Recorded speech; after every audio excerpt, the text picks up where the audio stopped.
Ix-xogħol fuq triq Għajn Għajjet it-triq bejn Rabat u l-Imtarfa qed joqrob lejn l-aħħar stadju.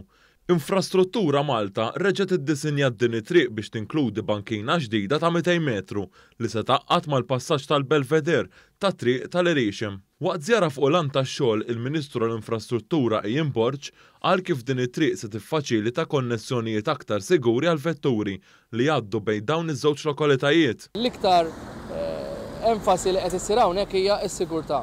Fil-fatt anke rajna li jkun hemm infrastruttura għal min jimxi illi taqqat dan il-bypass mal-kumplament tal-proġett Irixem illi għaddej fuq investiment importanti ieħor u n-nies se jkollhom mixja sabiħa ta' iktar minn 2.3 kilometri.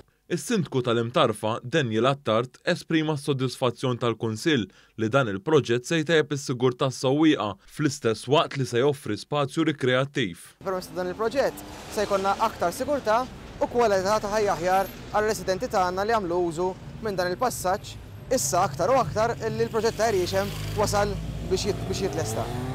Permezz ta' dan il-proġett, Infrastruttura Malta se taffi wkoll id-diffikultajiet tal-arar li ilhom jeżistu f'din iż-żona bit-tqejjed ta' medda ta' 9 kilometru ta' pipeline ġdid minflok il-kanal dejjaq li kien hemm qabel.